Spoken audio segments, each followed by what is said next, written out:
Hello, hello. It is showtime. Yet another day. Today is Wednesday, the 13th of November, 2024. And how is everybody doing? Hope you're well. For those of you who are watching us, welcome to the show. I'm here with my wonderful colleague. Her name is Susan, and she's going to introduce herself to you. Yeah, but I think I forgot to introduce myself. African Queen Mo, and I am an evaluator. Yes, I'm an evaluator, a researcher, and just a regular human out here who's just trying to figure the world out. Hi, Suzanne. Hello, Welcome to how are the you? show. Introduce Yeah. yourself. Uh, Good evening. I'm happy to be on the show. My name is Susan Mathai. I'm a trained lawyer, mediator, and a workshop facilitator. Um, so I'm really happy to be on the show and just to feed into the conversation and learn even from everybody who's on. hmm Yeah. Yeah. You're welcome, Susan. And yeah, I must say she's an amazing workshop facilitator. Those of you guys who do workshops, you'll never forget a workshop that Susan has done. Never. I can tell you that. Yeah. Okay. So anyway, so today we have a very interesting topic. However, here's the good news and here's the bad news. Which one do you guys want to hear first? The good news is that we are going to try our best to skirt through all to cover all the topics. But the bad news is that we're only going to be here for like 30 minutes maximum. The reason being that we have a bit of a technical hitch being experienced again today by one of our contributors who was supposed to have been here with us, Zapayoro. We expect that he'll probably join us on Friday and continue with the last part of this show, which is talking about the NATO allies and sovereignty of African nations and other nations. Thank you for the hearts, guys. Really, really kind of you. Whoever's watching me, welcome, and thank you for the like. So today we're going to start by talking about the news. Did you guys hear that the U.S. ambassador has resigned?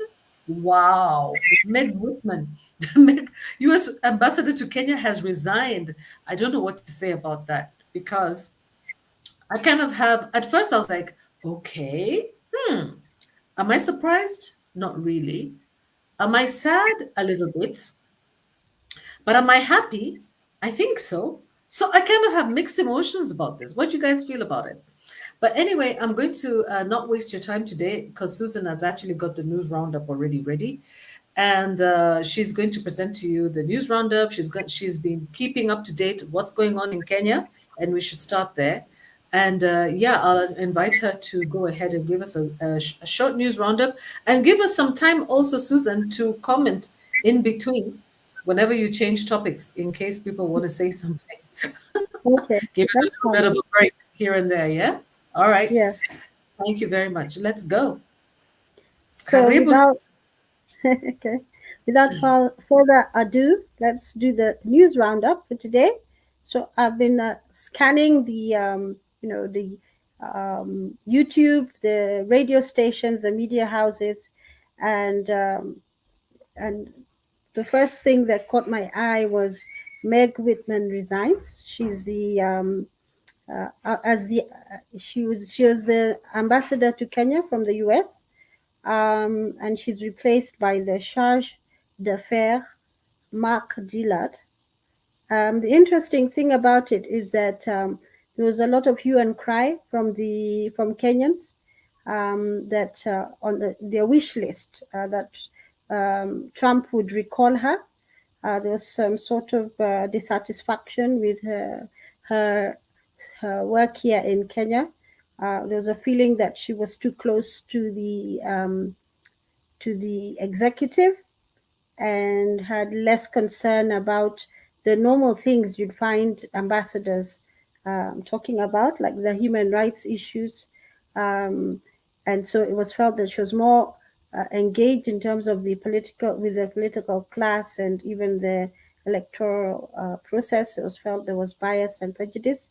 And that's why there was, I understand when I read that there were immediately there was a whole slew of emails that were sent to the US asking Trump to recall her. So her resignation could be because of pressure from Kenyans who seem not to be very fond of her. So anyway, we wish her well. The other thing on the news that caught my eyes was the realignment of parties in preparation of the 2027 elections. We're seeing a lot of suggestions, shadowy thoughts that there's going to be um, alignment of parties, even maybe a new party coming out.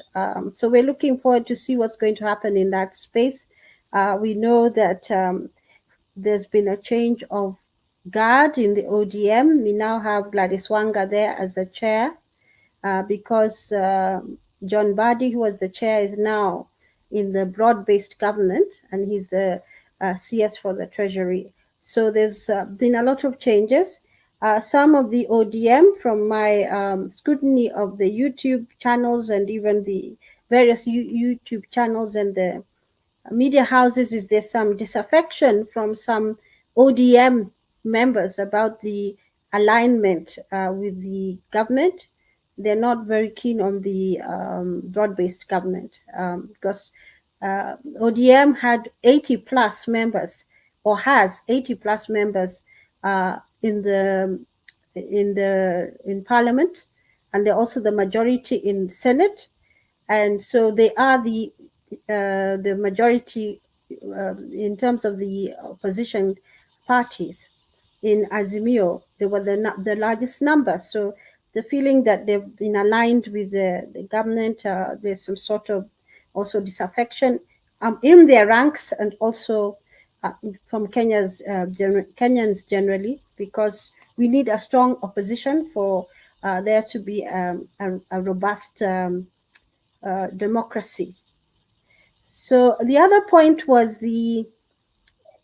something interesting is the Joint Parliamentary Mediation Committee has failed to resolve the amount allocated for county revenue, and because of this, there's a stalemate. And so the Joint Parliamentary Mediation Committee is from both houses, National Assembly and Senate. There's a stalemate on how much should go to the counties. So that means that the fiscal amounts required for the fiscal year 2024-25 has not been disbursed.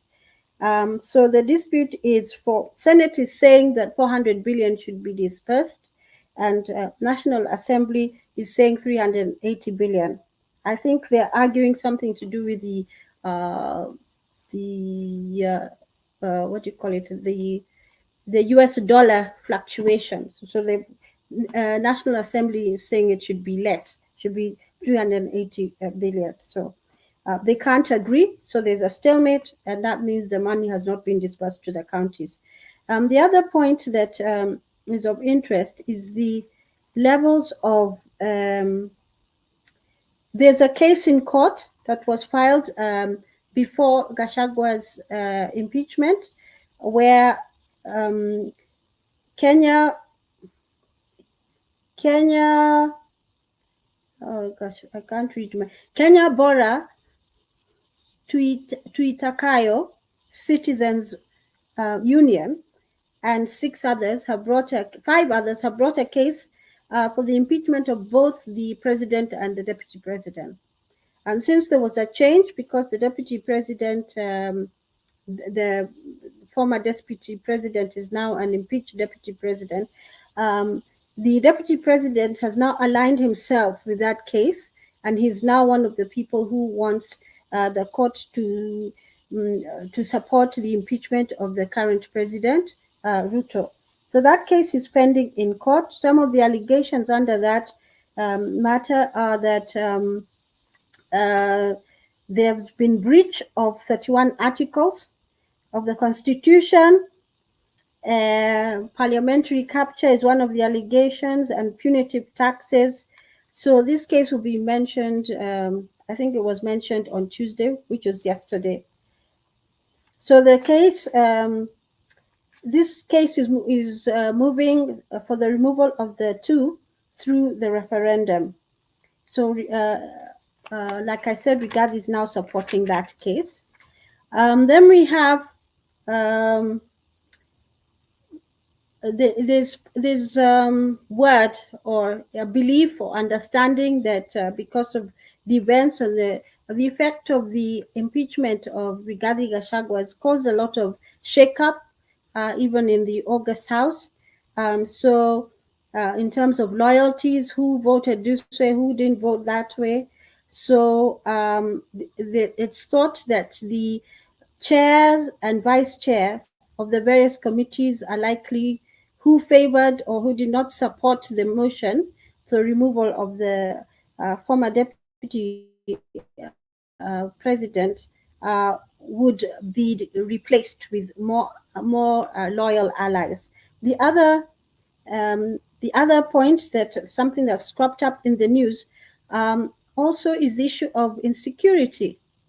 And I know we all have something to say about this because we have seen it in different ways. We've seen it in um, the really sad case of the school, China school, where 8 students are now in jail, some in Baruch, 5 in Baruch, and 3 in Gilgil prison. They're going to sit their exams in prison. And these are KCSE candidates. So this is following the unaliving of one Vincent Goge. Um, the facts of the case is investigations are still ongoing, but it appears the weapon was could have been a broken bottle. Um, this is they're investigating it and they continue to investigate it. It's going to be mentioned on the 25th of November, and these are just children. If they're some of them are 18, so they'll be treated like adults. For those who are below 18, will not be treated like adults. They'll be treated like children. The law is very protective over children, and they're treated differently from adults. Of course, this raises issues of security in schools. Are schools safe? They were urging better vigilance from the school authorities to make sure they are aware of discontent and these things that may erupt into such violent scenes. Parents are completely shocked. Parents in that school shocked. We saw a mother who heard about it and went rushing there, and she could not believe, what she was hearing. Um, there's that importance of getting intelligence. The school being very vigilant to watch. The police have also said they want the Ministry of Education to investigate to see if there were any gaps or lapses in administrative lapses that led to this. The story is that there was a scuffle that broke out in the dorm. Um, the earlier story that came out was there was an issue of a suitcase. So we're not really sure about the facts right now. That whatever it is, it's not, the use of a weapon, the unaliving of a fellow student, uh, that is, and then the others are in prison, and maybe some who witnessed it they were traumatized or saw the very traumatized. The other students who are from that school are also likely to be traumatized by what happened there. So there's a lot of issues out there that need to be addressed. The last of the insecurity issues is femicide. We have the most recent report last Friday. One Sharon Otieno was found in Banana. She had been unalived. She was discovered in a farm. From my reading, she went for a walk and she didn't come back. So, of course, as we scrutinize the social media and what's happening on the media stations, we're seeing that there are protests still ongoing on this issue of femicide. There's also abductions. That conversation is continuing. Senator Okia Omtata spoke boldly on the issue, and even pointed out that his arguments aligned very well with IPOA, the Kenya National Commission on Human Rights, and even Amnesty International Kenya chapter, in saying that the abductions, it points to the police or the security forces being responsible for that. So he spoke very boldly about that and said there's a need to address that issue very seriously. So the other point that came up, and which is perhaps one of the hot potato here, is the suspension of the SHA CEO, SHA and NHIF CEO, one Elijah Washira. He was only in office for 42 days. He was suspended by the board, and SHA was rolled out on the 1st of October 2024. The grounds for his suspension is that is professional misconduct. They're saying that there are queries on expenditures of 1.6 billion because they were made without reference to the directives from stakeholders, including the board. The second is bungling the transition from NHIF to SHA. The third is failing to properly plan for the transition from NHIF to SHA. The fifth is failure to implement court directives. And the fifth, I think that is it. So SHA claimed they have paid out 10 billion out of the 19 billion owed to NHIF. The suspended CEO is alleged to have taken actions that went against clearing of the pending NHIF debts. And of course, we saw the tragedy of Kenyans being turned away from hospitals because of these pending debts, and there being no proper transition. So while he's on leave, he's entitled to his full salary and benefits. The leave, he was supposed to go on compulsory leave immediately, and the purpose for his leave is to allow for scrutiny and internal review. It's not a final judgment, but to facilitate investigation. An acting CEO has been put in his place to do that work, to continue to work on the transition of from NHIF to SHA. So some things to ponder is that the transition did not start this year, and the suspended CEO was appointed 3 months ago. So the transition actually started in October 2023. So the question that was raised was that, is he a scapegoat? Because there's a lot of, public hue and cry. Of course, everybody's talking about it, from the church to the Council of Governors to the MPs. Everybody's talking about it, that it's not working. This transition is not working. So the issue is SHA had issues. That the problem started with transition, and it showed the issues were underfunding and gross underfunding. Gross underfunding, there were no staff, so there was a serious budget gap. And then there was no staff, even technical staff, to the equipment that was supposed to be used, the technology that was supposed to use to support the transition, the logistic framework was missing. It was incomplete. Let's say it was not missing. It was incomplete. So it was like, in my view, something that was set up to fail that transition, because they went straight into it without preparing the ground well. So this is what has caused the hiccups, has caused the challenge in the transition from NHIF to SHA. The argument is that the reason why they've come up with this new system, it's supposed to be to facilitate universal health coverage for the nation. But when we listen to some of the comments coming from people who are users, consumers of this system, they're saying that they're paying more for less services. So this is something, maybe these are some of the hiccups that need to be addressed.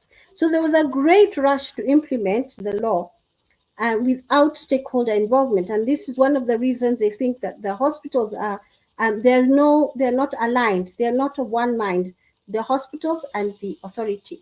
So the patients are going to the hospitals and the hospitals are turning them away and say, you pay us cash. One of the big challenges, of course, was the money that was unpaid from NHIF. So that issue about uh, you owe us so much money under NHIF, what's going to happen to it? And now you've started a new system.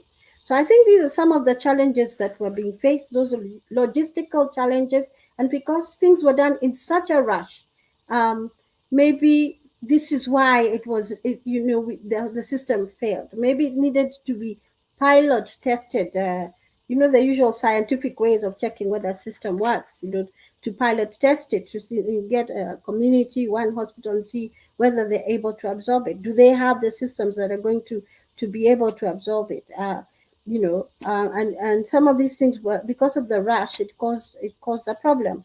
And I think, it's important for things to be there, to be a deeper and more thorough um, research and study before things are implemented. Otherwise, the sufferers at the end of the day are wananchi.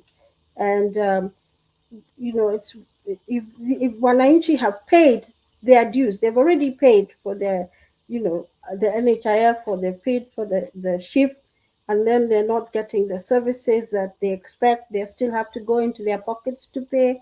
And it's quite a challenge for the wananchi. So there's been a lot of hue and cry generally about it, and I'm sure one or two people who have been in that, who've been caught up by this. If you have and you're online, please can you just say yes, we've had this challenge and this challenge and this challenge, so that we can really get a wider picture about this issue. So they're going to investigate. I hope these investigations are going to show them really, what is wrong with the system, what gaps need to be filled, and how the system can be improved.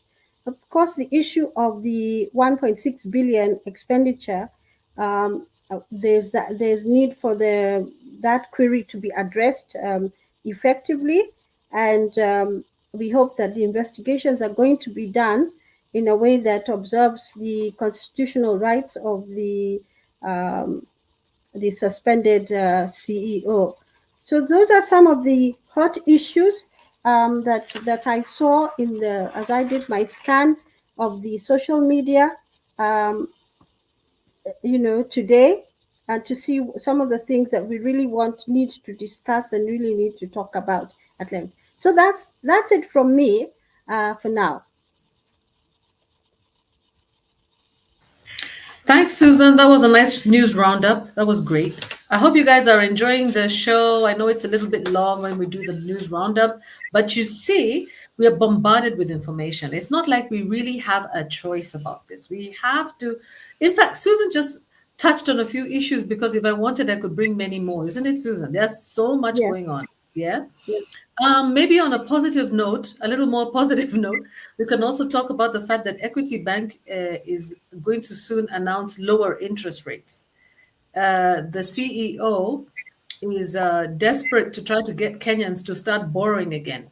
yeah, James Mwangi. James Mwangi is like, hey, you guys, I'm going to be soon, we're going to soon be announcing lower interest rates. Come and borrow yes, money from the banks. Yeah, because a lot of people are weary about borrowing money from the banks. And also, apart from that, it's not easy to borrow money from the banks when the government is competing with you. Yeah, so this was actually reported in the Kenya Times online. And yeah, Equity Bank to announce new interest rates. So let's just hope. Apparently, they actually had new interest rates in August.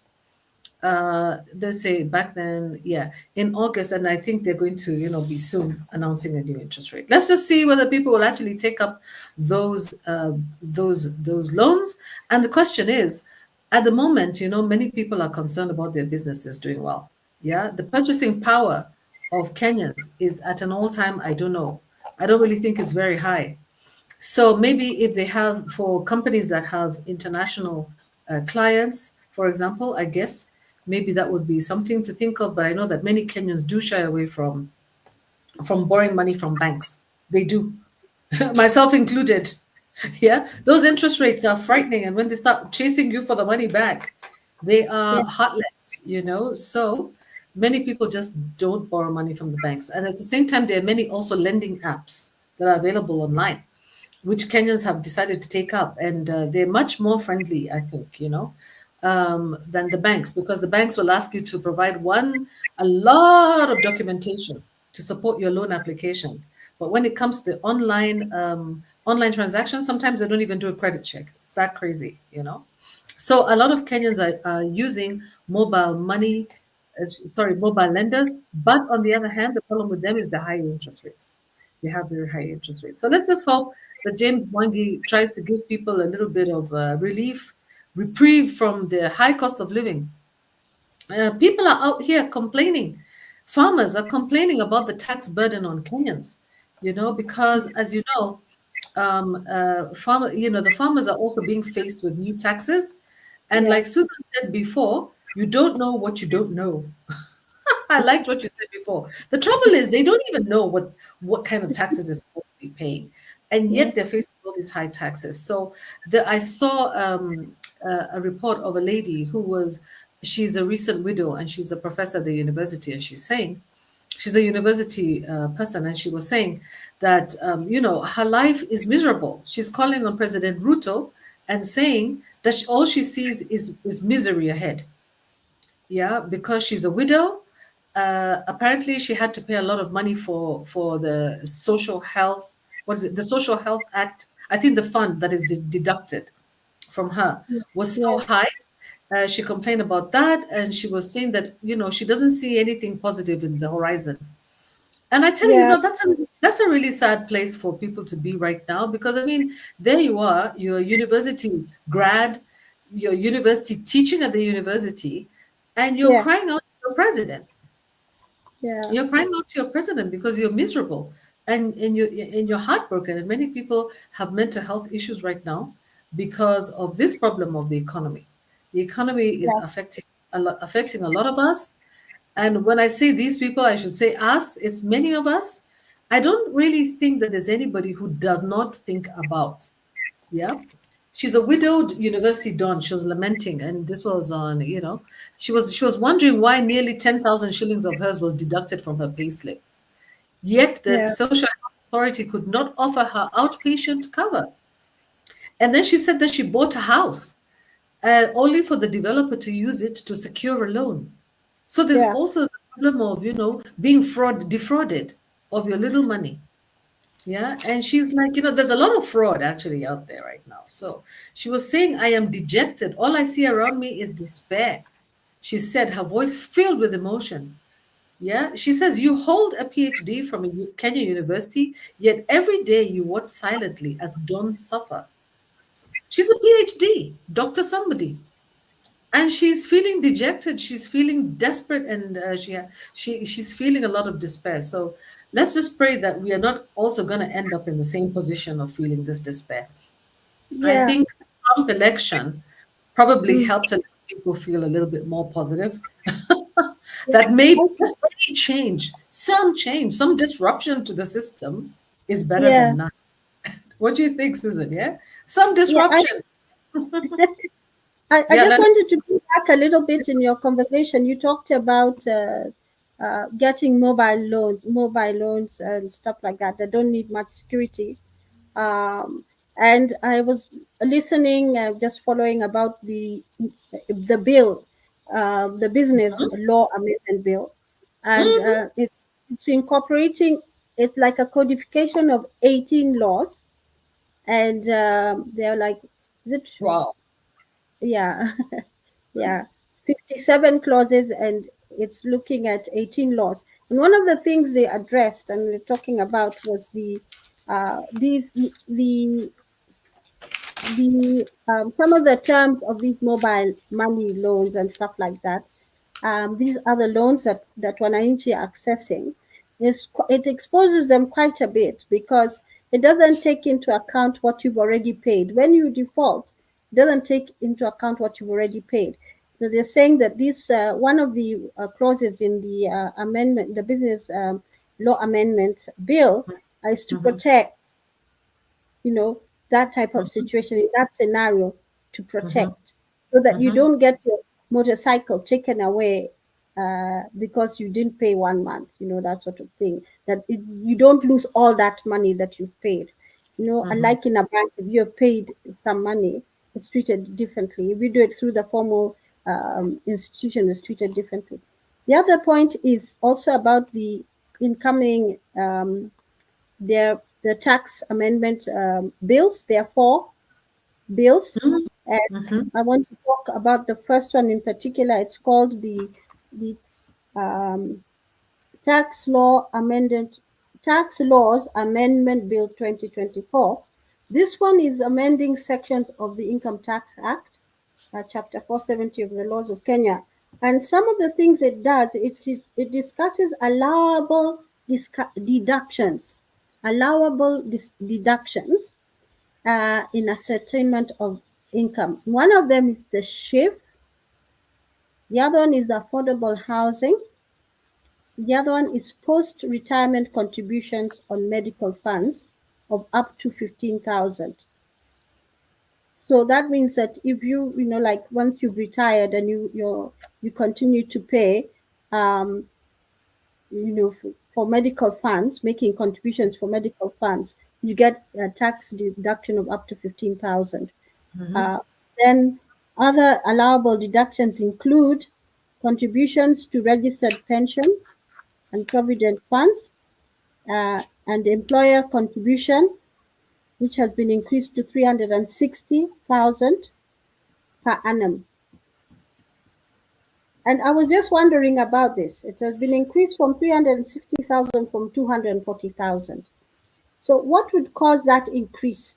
Is it that the value of the money is less, so they've had to increase it so that you know they've had to increase the um, allowable deductions from 240,000 to 360,000. That means from 0 to 240,000, 0 to not zero. Let's say from 1 shilling, from one Mm-hmm. shilling to My, 240,000 to my 300. understanding about that is just increasing the threshold.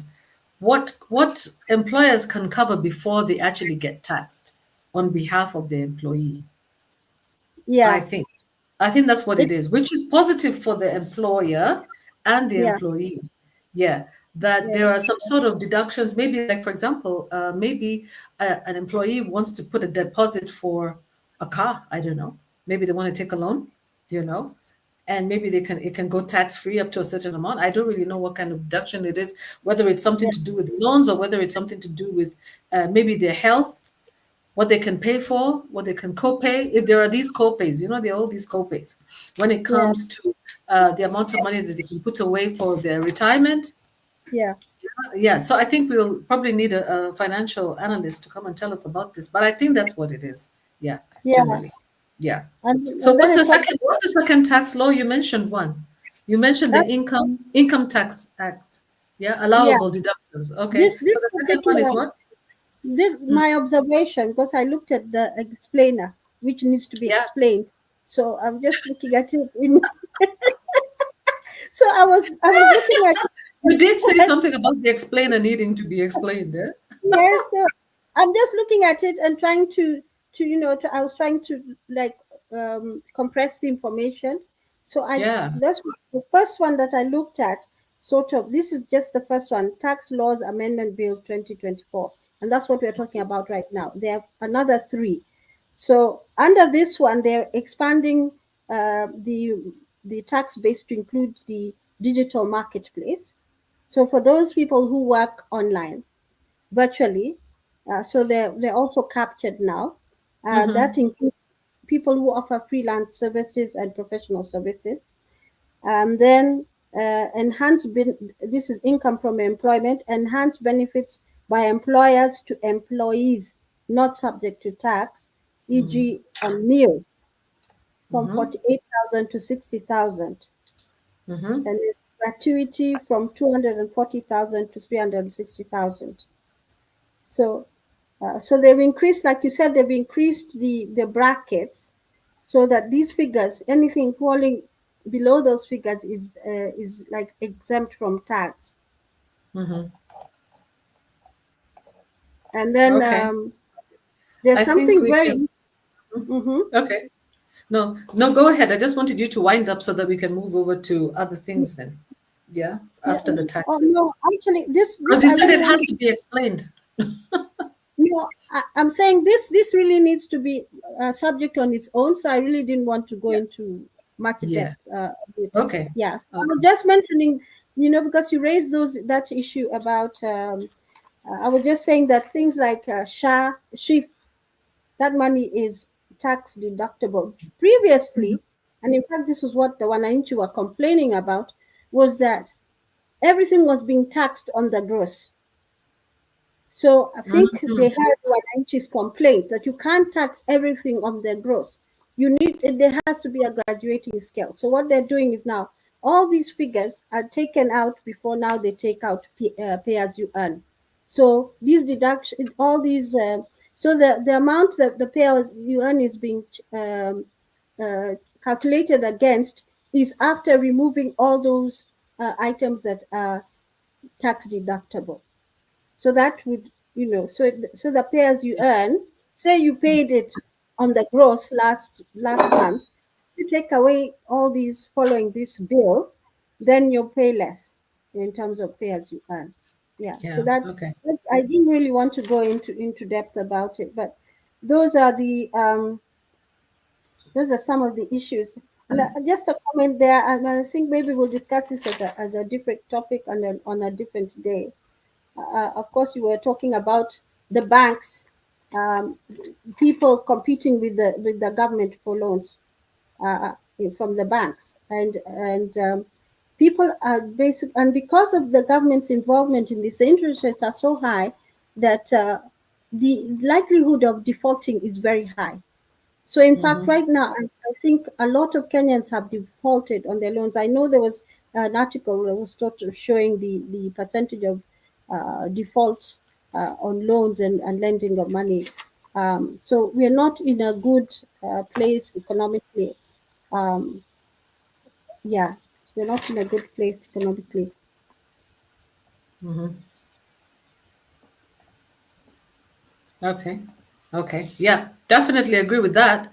If you're going to be competing with the banks, but that's the reason why Equity Bank announcing, lower interest rates, that might be an attraction, to other people, to people. So I think what I wanted to do now is to move over. Thank you very much, Susan, for that. But today, I'll tell you guys a little story.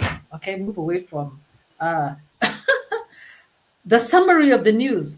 Here's the news in my home here. Today, I actually met with somebody who is a victim of polio. He contracted polio as a young person, and he's actually a technician.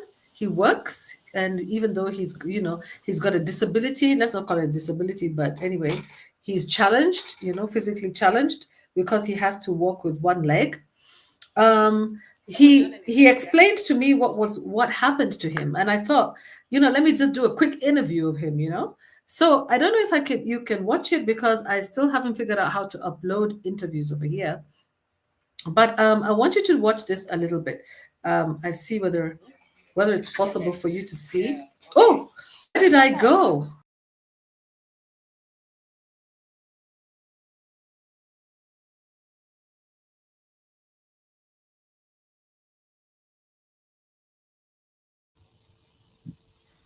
Hello. Hi, Susan, can you hear me? No, What is I going on? can only see myself. You can only see yourself. Can you hear me? I can hear you, and But your you can't side see is me. Blank, This is yes. all I It's need, dark. Yeah. this is what I call, my enemies are after me. My Now I enemies can are see. after me. This is crazy. What's happening? Okay, let me remove myself and try to get back in.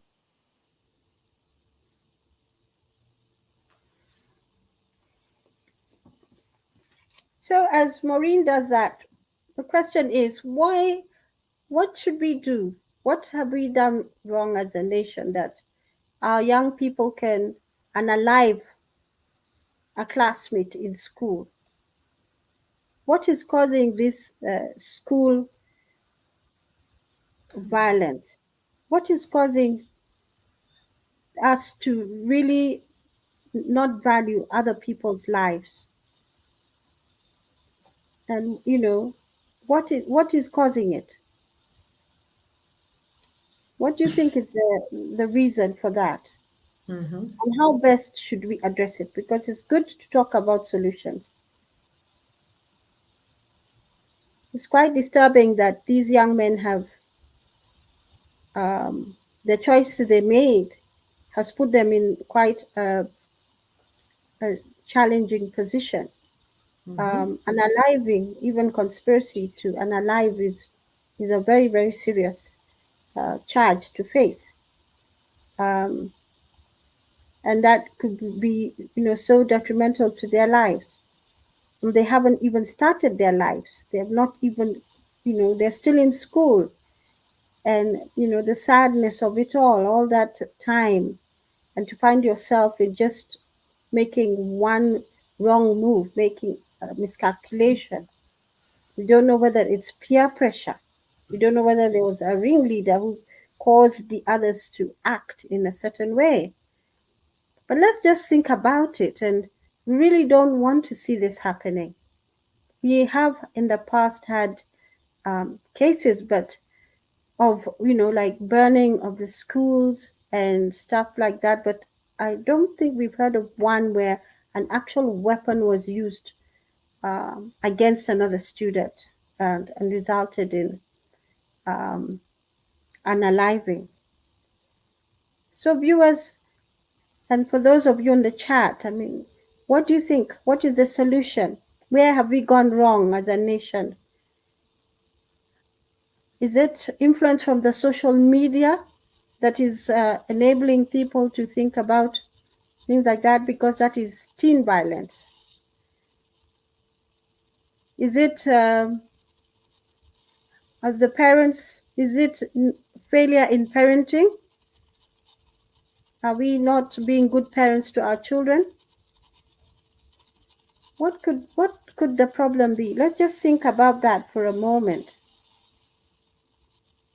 Because I think we've had cases in the past of bullying in schools, which is bad enough. And we Mhm. hope that that's bad enough. We've seen that happening, and that's completely unacceptable. Um, but could it be that we are copying things, we are doing things that we're seeing happening in other jurisdictions? Could it be that? It's quite Yeah, I think disturbing. Susan, yeah, if I might respond, because I don't see anybody right here in the comment section. Children are a product of the society, and thank you for waiting for me as I try to figure out where the heck I went. But basically, when you see children unaliving, it's just like when you said, there's one time you said, because they can. They've watched people do it and get away with it, and so they do it before because they can. And so actually we are breeding a very dangerous group of young people because they've been watching so many people disappear, get abducted, disappear, get unalived with no follow through and no punishment. So, they kind of become desensitized, I think. And in fact, of that, emboldened. They feel Yeah. that they can do it. So the fact that when they get angry, they also don't also know how to manage their anger, and the bullying. There's a bullying component in there, and unfortunately, our society has become one that is bullying people a lot. You know. But What anyway, happened to life skills education? There's a what time happened it to was it? life skills education. Do you remember it was something Oh, that life was skills education. Yeah, we learned that. We learned that. Yeah, something I they didn't were know. learning was coping with stress, anger Yes. management, Mhm. communication, and stuff like that. And I don't know whether in this new system that is being studied at all. I think that's Yeah. very I think, like you important. said, this is a new video right there, life skills education. And we were Yeah, supposed to bring on a counselor.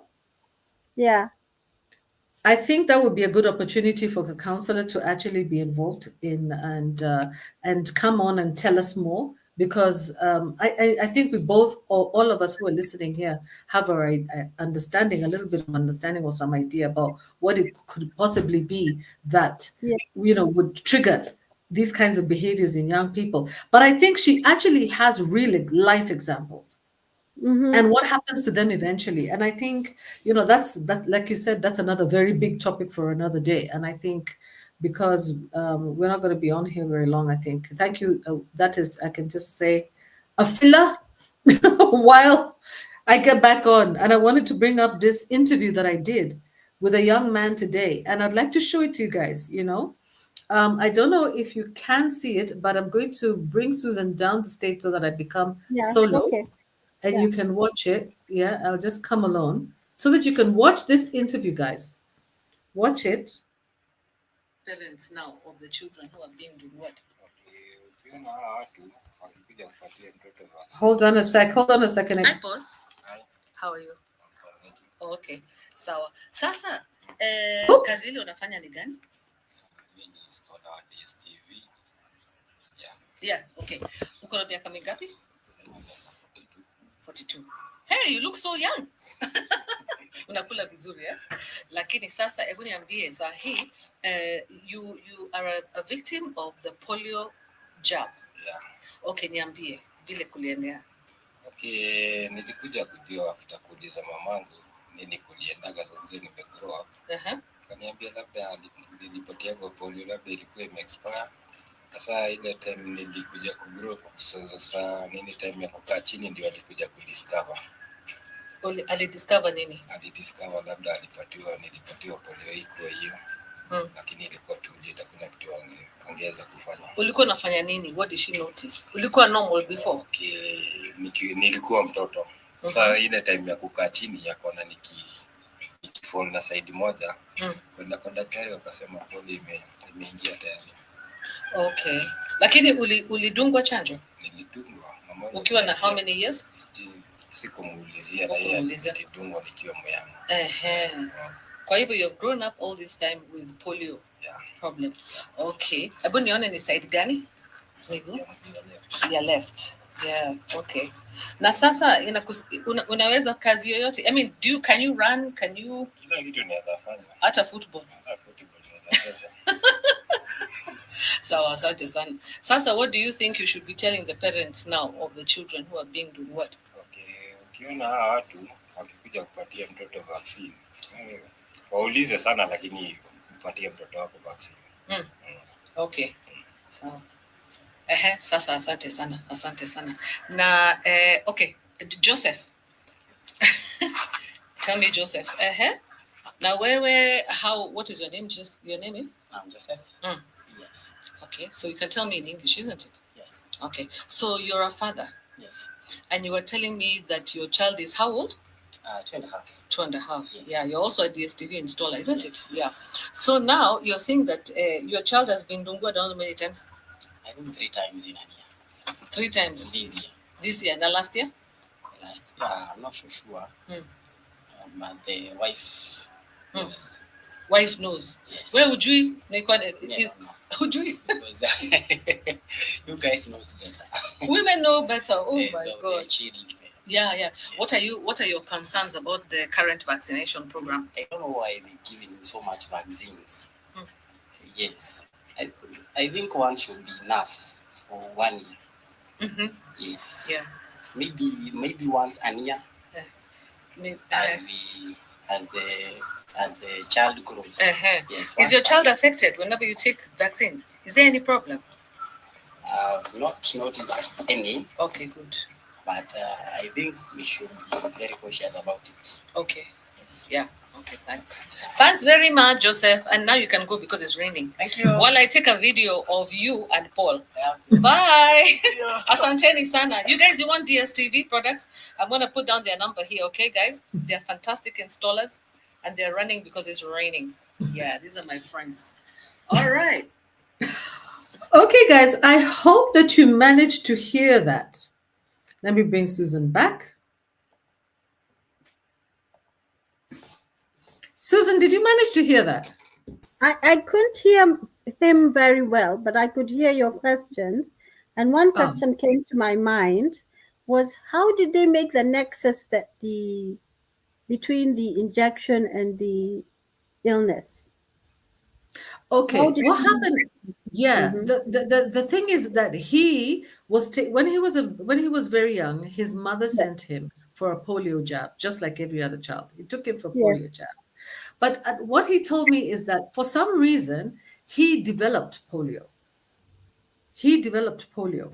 And he says that even if he did develop polio, he still believes in the vaccine and he would recommend that parents take their children to be vaccinated. But he's one of the few children in the world who experienced side effects of the polio vaccine. Now, the question he was asking me is that he thinks perhaps was he given the wrong batch? Was he given one that was expired?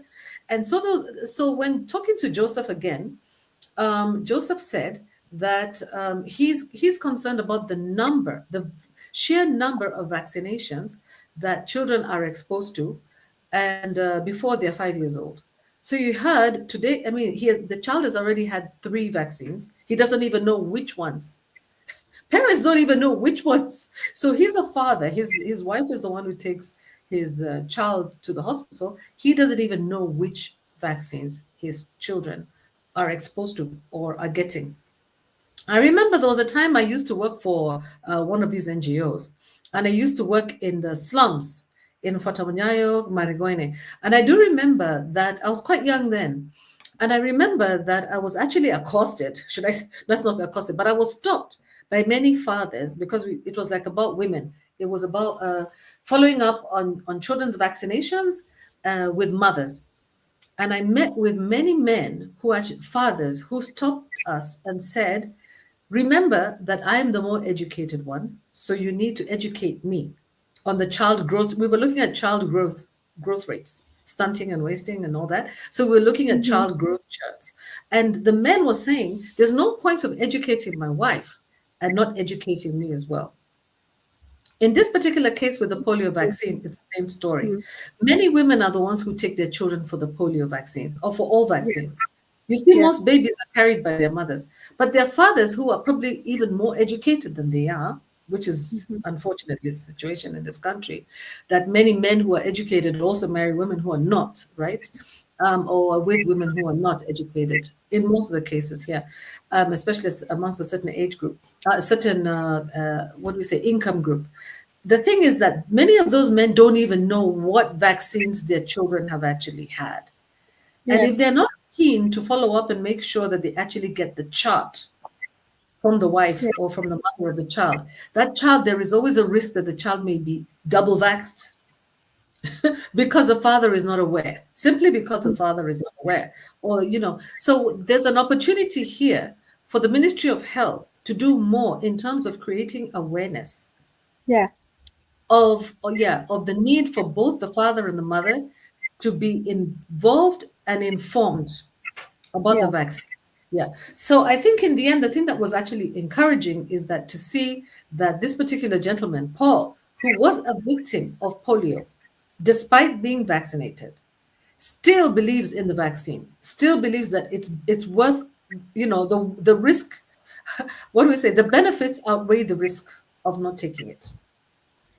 I think I've seen some documentaries. Is it in America, Canada, some of the Western nations, where some parents didn't believe in vaccination.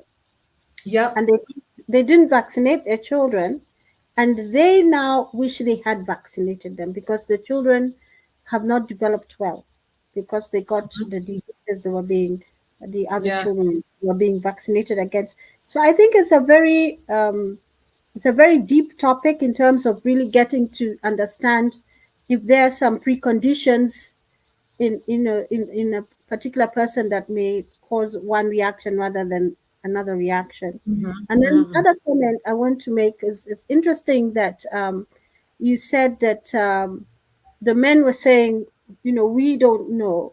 You're telling the women are taking their children to hospital, but we don't know. And I just remembered something from primary history. Remember, when you educate a man, you educate a single person. When you educate a woman, you educate an entire nation. Um, mhm.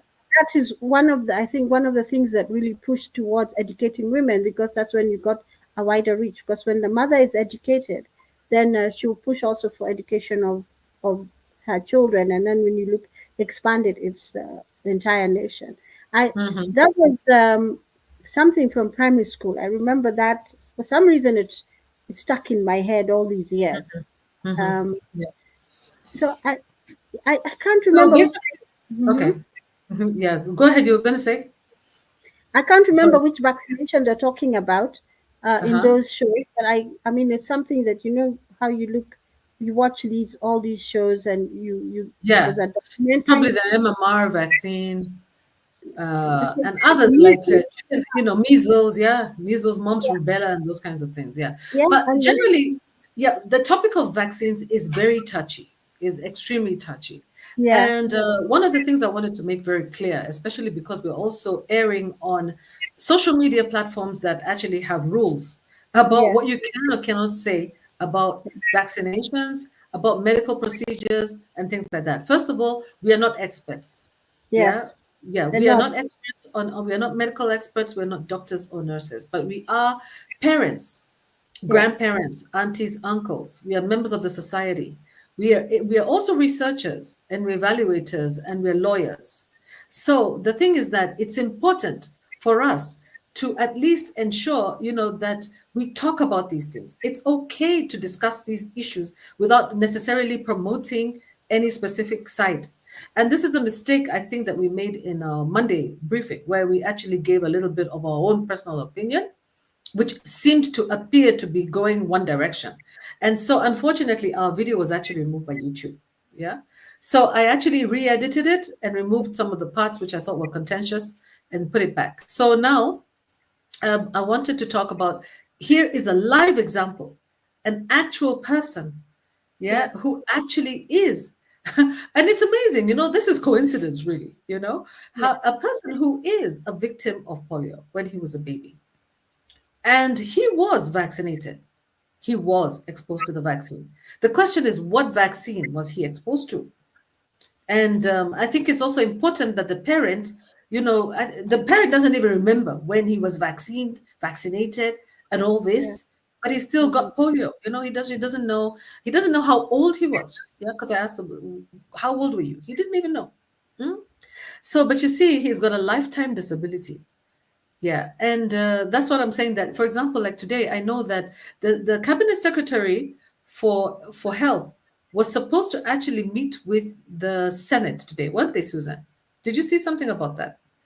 mm, Yeah, I saw the cabinet the video, secretary for health, yeah, and yeah, also the cabinet secretary for tourism, the two of them. yeah, We were actually supposed to be meeting with the Senate. Some of uh-huh, these groups that I believe in the Senate. I think yeah, is it in the Senate, or let me just make sure I got that one right. But anyway, yeah, they were supposed to be meeting with one of the houses in Parliament, and she didn't show up. She yeah. claimed that she was indisposed. That was the word. I like that new word. I Yeah, think she was sometimes there's indisposed. challenges. Yeah, Yeah, she was indisposed, and they were not happy about that. And they yeah, said that unfortunately, it appears that now that's an excuse that's being used by many of them, yeah, not to appear in front of the committees. And I don't know exactly what they wanted to ask them, what questions they wanted to ask, but I think there could be something to do with the adverse effects of the immunization, because, by the way, according to the National Institute for Health, yeah, there are some adverse adversities of the polio vaccine that have been noted by the Mm. National Institute for Health. This is not Yes. from me. This is from National Institute for Health, and there Yeah. are so these are medical bodies that Mm-hmm. do research and publish Yeah. these things. And all I can tell Kenyans is that it's important to go and read, familiarize yourself, be aware, because again, the Ministry of Health is giving fresh directives to parents after the polio vaccine uproar. So they say in this, the Kenya Times, the Kenya Times of which date here? November 10th. Ministry of Health Director General Dr. Patrick Amoth has issued a fresh directive to parents following the conclusion of the investigations into past polio vaccination campaign. So the past polio vaccination campaign, there were claims, okay, that there were injuries, and the following investigation, they actually said that those injuries were not due to the vaccine. But you see, Mm-hmm. like I said, everybody is responsible for their child. Everybody's responsible for the information that they want to know, and the information that's out there. So all I can say is we're not going to talk much about the vaccines. Like I said, it's a touchy subject. We don't want to get like removed by YouTube.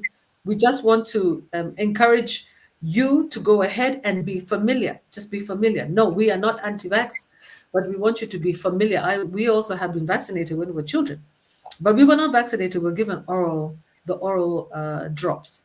But I also read somewhere that those oral drops have now been superseded by the vaccine, which has been considered to be safer. Yeah, apparently, yeah. So this was the story about the health CS Deborah Mulongo. The Senate, this is about Tuko News. The Senate suspended the sitting as the health CS cabinet secretary Deborah Mulongo was taken ill ahead of grilling. She sent a last minute letter citing illness as a reason for her absence. Yeah. So the deputy speaker, Kathuri Murungi, criticized Mulongo's justification, calling it an unsatisfactory reason for failing to attend. So the only thing that I think that they did not say is why they wanted to grill her. Yeah. Yeah. So That grilling is quite tough. If you watched, for it's instance, intimidating, is it? oh yeah, in the National Assembly or Senate, whenever they go for grilling, the Mm-hmm. is it the Inspector General had to go to Parliament, and he was being grilled about Uh-huh. the They want elections. to And avoid it. yes, they're really, really, they're really, when Yeah, they're listen to asking what questions, yeah, they listen to have what they're saying. solutions, Yeah, they listen have to what they're saying. solutions. Susan, just a sec. Just a sec. Yeah, just a sec. What they're saying about the Ministry of Health, they're saying, quote unquote, it's now becoming a trend. And I said this 2 weeks ago that for 2 Wednesdays in a row, we were unable to transact the Wednesday morning session because cabinet secretaries were not available.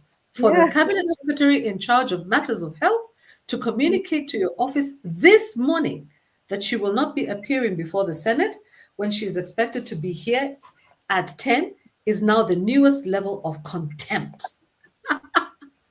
Yeah, this is actually Mr. Wambua, the Kitui Senator Enoch Wambua, who criticized the health CS, who at the 11th hour's communication he called it a contempt of the Senate. it's a perennial issue. They don't attend. I mean, when they go, they really have it rough. So I think they find ways to avoid it. And they're Interesting. always complaining about it. They're always complaining that they don't come. And of course, the various houses, I mean, the two houses, they find that, so disrespectful.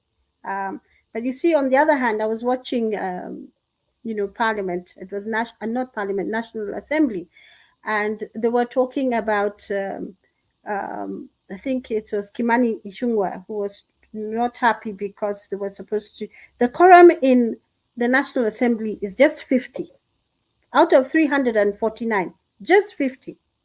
And they had to wait a long time before the quorum was there. And he was saying that, look, if all the chairmen of the various committees had come and the vice chairman, we would have had a quorum easy. But there were only 12 in the House at that time, only 12 combined, 12 Wow. chairman and vice chair. And that's when this issue came out that, some of these people, we need to find out whether they should really be in those offices, because there's nobody to prosecute their or to advance their motions. So there were motions there, and the people who were the movers of the motions were missing. So absenteeism from the house is not unusual, and they were saying that some of the reasons is that, in fact, this was now on one of the talk shows, because that issue of absenteeism came out. uh, I think it was Citizen, or one of the shows anyway. And they said, look, apart from coming to the National Assembly or Senate, we have other jobs that we do for our constituents. We meet with our constituents, and so the argument was there that they should not avoid attending the house business. They would not, they should weigh. They should not be too busy doing their constituency level work and forget to come to the house, because it's one of their core businesses. So absenteeism from the CSs and other people who are summoned is not abnormal. Um, it seems to be that the trend. In fact, they were getting in problems. One of the uh, because the national, I think the National Assembly had a retreat, and one of the issues they discussed was that business of lack of quorum and absenteeism, and people preferring to be in the constituencies, working for their constituents, rather than coming and working on their legislative now mandate and stuff like that. So uh, I'm not surprised. We Isn't, just watch some of those videos of the gruel. Susan, is that not part of their terms of reference? Is that not part of their terms of reference? Yes, Like, yes. yeah, that they should attend a certain number of sittings, come to the National Assembly, or go to, yeah. Anyway, let's not go too deeply into this. That's another topic. I think we've identified some more topics to discuss, which is wonderful. And Yeah. so, guys, those of you guys who have been there watching, thank you so much. Those of you on Facebook, YouTube, StreamYard, thank you so much for watching. You did not come on board. I invited you to come and give comments on here, even if you didn't anyway. It's okay. We can see you there. You're giving us hearts, and that means that you're enjoying the show. Thank you so much.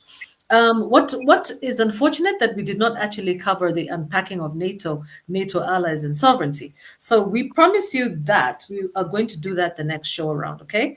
And we're going to focus on that more than anything else as much as possible. Unless, of course, the sky falls down, because you see, there's always a bombshell happening in Kenya. Like today, you see, we had the resignation of the ambassador.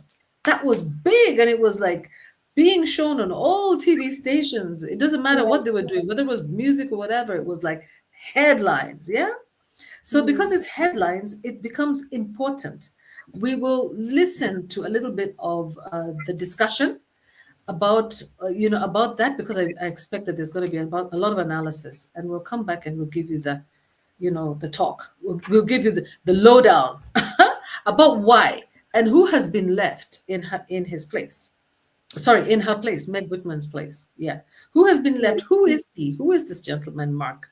Who is he? And what is his reputation? And what is how will Kenyans actually take him? How will Kenyans accept him or not? Yeah. So on that note, Queen Mo, it's thank you so much for sticking with us.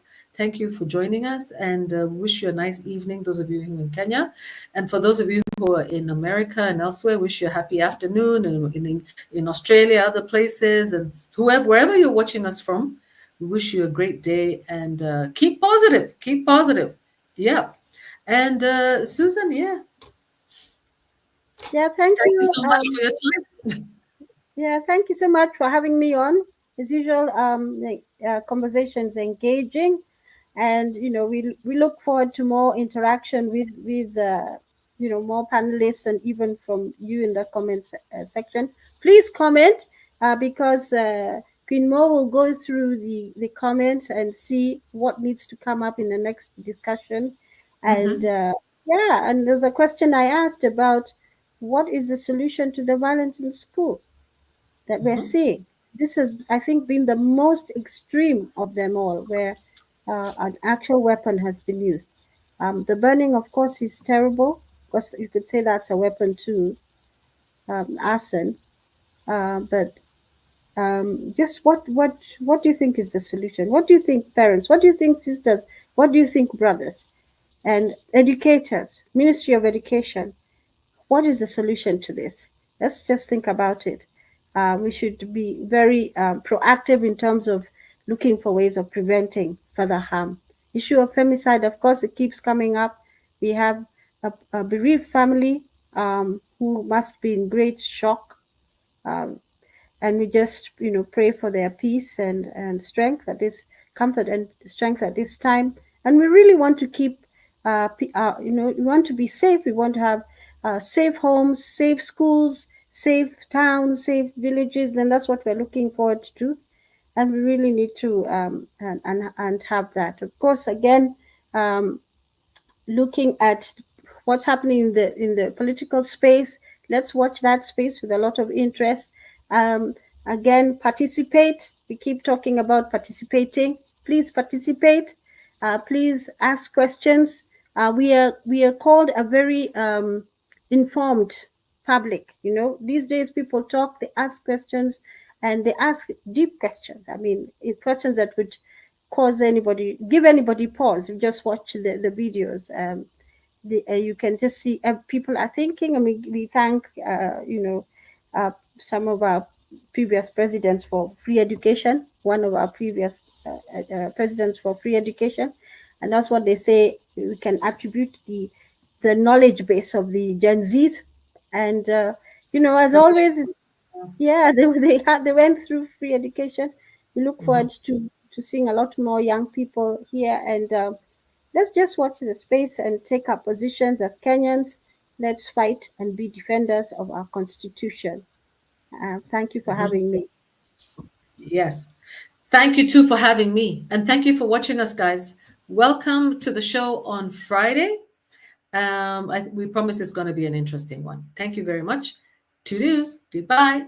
From all of us is bye bye. Kwaheri.